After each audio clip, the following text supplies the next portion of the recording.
Hi friends, कैसे हैं आप लोग।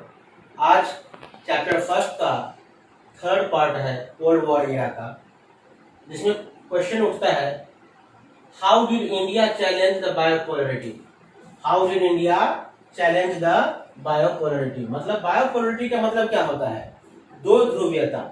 मतलब अगर सिंगल पावर रहता, सिंगल सुपर पावर होता तो एक ध्रुवीय यूनिपोलर कहलाता। यहाँ पर दो है, यूएस एंड यूएसएसआर, मतलब दो ध्रुव, मतलब दो पावर सेंटर्स है, सेंटर्स ऑफ पावर है। उसमें क्या है कि एक यूएस है, एक यूएसएसआर है, जिसके कारण अब है कि इन दोनों के लिए चैलेंज क्या था, इन दोनों के लिए भी मुसीबत आई बन के। और मुसीबत क्या थी? नैम। क्या था? नैम। नैम जैसा कि हमने पढ़ा था, नॉन अलाइंड मूवमेंट। क्या था? Non aligned movement. इसका मतलब क्या है? गुट निरपेक्ष आंदोलन। इसमें नैम की शुरुआत कब हुई, कैसे हुआ, किसके द्वारा हुआ, उसके बारे में अब हम जानकारी लेंगे।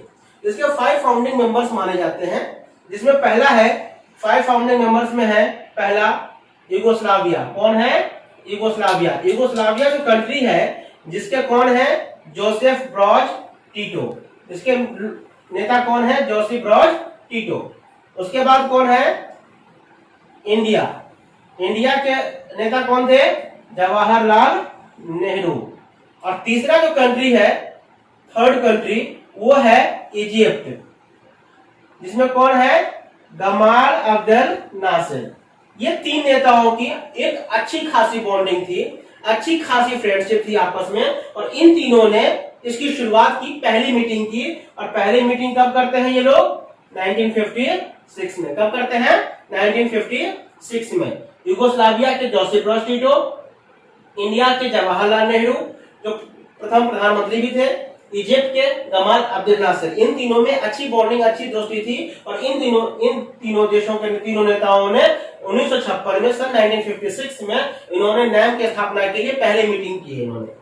अब उसके बाद जुड़ जाते हैं इंडोनेशिया के डॉक्टर सुकर्नो और घाना के वामे एनक्रुमा। ये दो नेता और जुड़ जाते हैं, इनकी फिलॉसफी से प्रभावित होकर, विचारधाराओं से प्रभावित होकर, और ये 5 के 5 नेताओं ने मिलकर नैम की स्थापना की। और नैम की स्थापना कब करते हैं? ये फर्स्ट समिट जो होता है, कब, कहां होता है? बेलग्रेड में होता है। कहां होता है? बेलग्रेड में। कब होता है? 1961 में। First NAM summit held in Belgrade 1961। 1961 में इनको क्या है कि इनकी आपस में मीटिंग होती है और इनकी ऑफिशियली एस्टैब्लिशमेंट मतलब फॉर्मेशन, स्थापना हो जाता है। अब प्रश्न ये उठता है कि ऑब्जेक्टिव ऑफ नैम, इनका आपस में ऑब्जेक्टिव क्या था? ऑब्जेक्टिव ये था कि कॉपरेशन अमॉन्ग दीज 5 कंट्रीज, इन 5 देशों के बीच में आपस में सहयोग बना रहेगा। Reducing cold war tensions and it's widening arenas.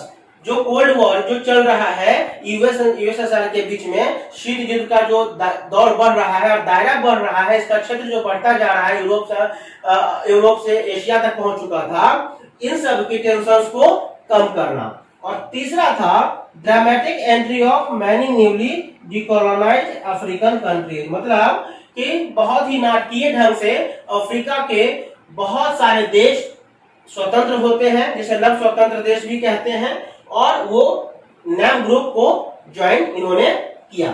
और कहने का मतलब ये है कि इनका था कि आपस में 5 देशों के साथ सहयोग करना, व्यापार को बढ़ावा देना, कोई एक दूसरे पर आरोप प्रत्यारोप नहीं लगाएगा, अगर कोई शंका है, संदेह है, तो आपस में बैठ के बात करेंगे। और कोल्ड वॉर, शीत युद्ध के दौर को खत्म करना है, दायरे को, इसका जो क्षेत्र बढ़ता जा रहा है, प्रसार होता जा रहा है, उसको कम करना। और बहुत ही नाटकीय ढंग से जो अफ्रीका के बहुत सारे देश थे, वो अगर नैम कंट्री में उसको ज्वाइन करवाना और उनको विश्वास दिलाना, उनको भरोसे में लेना, ताकि इसकी ताकत बढ़ती जाए। अब आता है, क्वेश्चन उठता है कि why is NAM and why NAM is during the cold war. अब नैम क्या है और नैम ही क्यों? कोल्ड वॉर के दौरान, शीत युद्ध के दौरान नैम ही क्यों? इसका रीजन क्या था? तो पहला है, इन्होंने क्या कहा था कि नॉट आइसोलेशन, मतलब कि इसने ये कह दिया कि हम नैम है, नैम ग्रुप है, नॉन अलाइंड मूवमेंट कंट्रीज है। इसका मतलब आप लोग ये मत समझना, आप लोग कौन? यूएस एंड यूएसएसआर, कि इनको जैसे मर्जी वैसे ट्रीट करेंगे, बिल्कुल नहीं। ये गलत फहमी आप मत पालना नैम कंट्रीज के बारे में। क्यों? क्योंकि नॉट आइसोलेशन मतलब अपने आप को किसी भी इंटरनेशनल रिलेशन से, इंटरनेशनल एक्टिविटी से अलग नहीं रखा। पहला कानून का यह था। दूसरा था नॉट न्यूट्रलिटी, ऐसा नहीं था कि किसी एक के फेवर में बोलना और किसी एक के फेवर में नॉट नहीं बोलना। जो गलत है तो गलत है, सही है तो सही है, right is right and wrong is wrong. तो दोनों के फेवर में ना बोल के दोनों को इक्वल ट्रीट करना, यूएस एंड यूएसएसआर दोनों से इक्वल व्यवहार बनाना। अब है एक्टिव पार्टिसिपेशन। क्या है?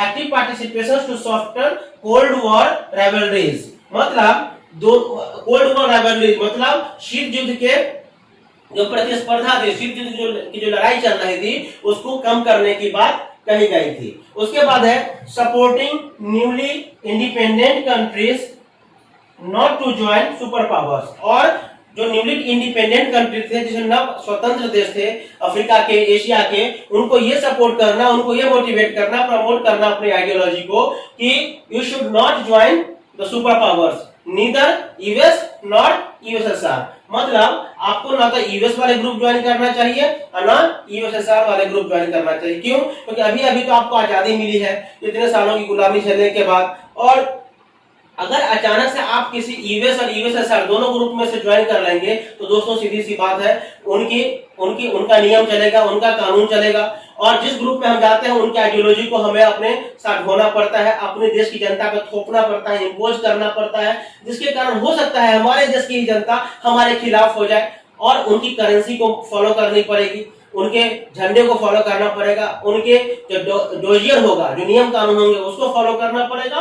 तो इन 5 देशों के नेताओं ने बहुत ही उम्मीद के साथ इन्होंने काम किया और आगे भी इन्होंने बहुत अच्छे से काम किया, जिसमें यह था कि पहला है नॉट आइसोलेशन, अपने आप को किसी भी एक्टिविटी से अलग नहीं रखना, नॉट न्यूट्रलिटी, किसी को फेवर नहीं करना, active participation to soften cold war rivalries, शीत युद्ध की जो प्रचार प्रसार था उसको कम करना, और supporting newly independent country not to join super powers, किसी भी सुपर पावर में ज्वाइन मत कीजिए, आप नैम ग्रुप में आइए, नॉन अलाइंड मूवमेंट कंट्रीज में आइए, ताकि आपका विकास हो और आपकी अपनी एक अलग पहचान पड़े। तो दोस्तों आज के इस वीडियो में इसी के बारे में हमने पढ़ा कि किस तरह से बायोपोलरिटी को, दो सुपर पावर को इंडिया ने चैलेंज किया, और वो आंसर था नैम, जिसके बारे में डिटेल्स हमने जानकारी दे दी है। बाकी डिटेल्स आपको यूट्यूब पे मिल जाएंगी, सारे लिंक्स, नंबर्स मिल जाएंगे, नोट्स मिल जाएंगे व्हाट्सएप नंबर के लिए। सो लाइक कीजिए, सब्सक्राइब कीजिए, शेयर कीजिए, कमेंट कीजिए, अपने दोस्तों के बीच में इन बातों को फैलाइए। Thank you.